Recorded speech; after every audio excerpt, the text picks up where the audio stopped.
Hi, everyone. My name is Joffe Ellis, and it's a pleasure to be part of this roundtable discussion. Our topic is, it's a mouthful, so I'm reading it so I don't leave out any words, creating calm and stability during times of uncertainty and injustice. What uncertainty? Anyway, back to that in a few moments. So I was asked to also say what work I do. I'm an adjunct professor at Columbia University here in New York City. I give presentations here, there, and all over on rational emotive behavior therapy, which is the pioneering cognitive approach in psychotherapy. It heralded in the cognitive revolution of psychotherapy. My late husband was the amazing and brilliant Dr. Albert Ellis. We were together in the final chapter of his life, and for about a decade we worked together in every aspect of his work. I write, I'm a psychologist and therapist, and enough about me. So onto the topic. I believe that one of the greatest tragedies to humankind is that so few of us appear to realize that it's not our circumstances, no matter how unjust, no matter how uncertain, that create our emotional well-being or lack of. It's not that. Rational emotive behavior therapy and other schools and philosophies of wisdom remind us that it's our perception of adversity, challenges, uncertainty, unwanted events. It's our beliefs about and our perceptions of these things that create our emotional experience. And so if our goal in life, and I hope it's one of our major goals, in this one life we've got, and for those of you who embrace the belief of reincarnation, I think you'd still all agree with me that next round it won't be the current body we're in.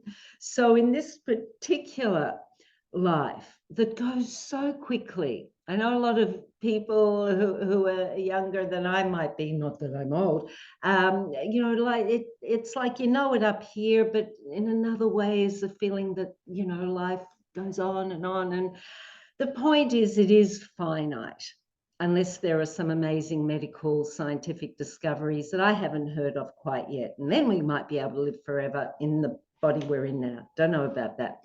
So the fact is, we have a choice. If we know we have a choice in this life that we have, to create healthy emotions, to create calm, to create stability, no matter what's going on. REBT asserts that unless, realistically we're super close to dying, in which case we may be not in a state of consciousness or ability to think about our attitudes, or if we're in pain 24/7, then it's not realistic to think that one might be able to take a regular ongoing look at what am I telling myself, what's my emotion now. But for the rest of us, then if we are aware that by thinking in healthy, rational ways when bad things happen, when things are uncertain,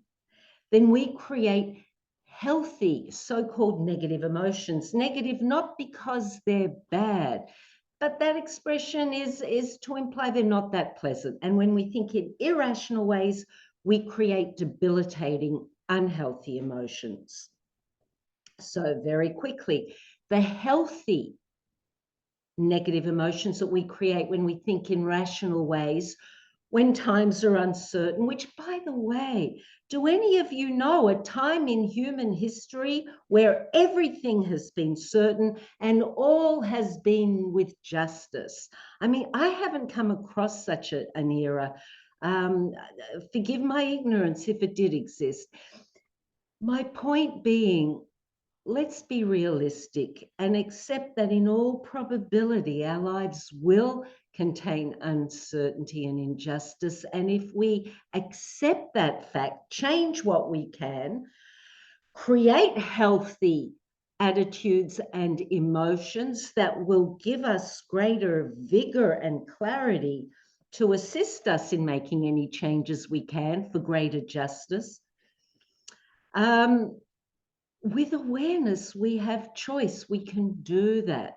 With acceptance, we feel greater tranquility and calm, even when life is very harsh and brutal, or circumstances are. Because even when those circumstances are, there are still things we can be grateful for. It's a matter of choosing a healthy, balanced perspective, not to repress what's realistically bad, to accept, think, what can I do or not do, but also take time every day, which REBT also encourages us to do, to focus on what we can be grateful for.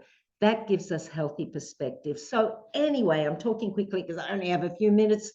The unhealthy negative emotions that we create during times of injustice and uncertainty by thinking in irrational ways include anxiety, fear, panic, depression, despondency, hopelessness, rage, guilt, and shame.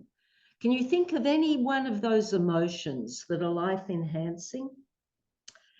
And then when we think in healthy, rational ways about the same dire or uncertain situation, instead of those emotions I named, we create healthy concern. That's motivating. That can give us some fuel to take some healthy actions when possible. Instead of depression and hopelessness, appropriate grief, sadness, disappointment. Sad isn't bad. Sadness and disappointment, again, can invite us to reflect on the situation. Could I have done it differently? How will I do it differently next time, perhaps, if I have a chance? Grief, a healthy emotion. If we've lost people or pets that we've loved, or if a period in our life that we cherished is over for one reason or another. So grief, initially painful as anything. So it is. It helps us to eliminate any allergy to pain when it's not destructive, right? It's enriching. Grief and the pain of it is married to our awareness of what we're deprived of and to our gratitude and love of that which is no more or whom is no more. So that's the healthy counterpart to hopelessness and depression, despondency. Healthy moral anger. I have 2 more minutes. Instead of rage, REBT presumes that if a person doesn't have a disturbance, the tendency is to choose to do no harm and to go away of morality, taking care of others and the planet and ourselves and not intending to do harm. And so moral anger, we're still in control of our thoughts and actions, and it can impel us to consider, what might I do to create more justice or to right a wrong and so forth. And finally, also connected to our moral compass, instead of debilitating shame and guilt, we create regret, an invitation to reflect on the situation, what we did wrong or not too well, and can help us either attempt to make amends or not repeat the same mistakes. So as I conclude, one of the messages in the media since COVID, which has been a time of great uncertainty, has been it's normal to feel anxious. And I want to assert it is not normal to feel anxious. Factually, it's very common that a lot of people create anxiety. And my assertion is, if they knew how to not create it and create concern instead, then wouldn't they opt for choosing concern? The problem is they don't know the how-tos. And normalizing something is different from saying that it's normal. So to normalize, yeah, understandably you feel anxious. These are uncertain times.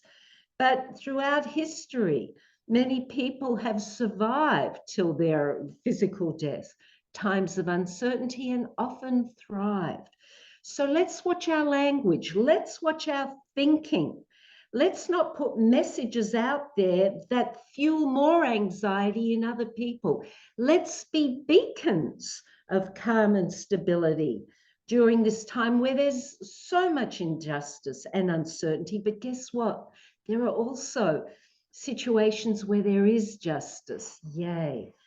And though not anything I can think of but death is certain, there are a lot of great things with high probability of happening.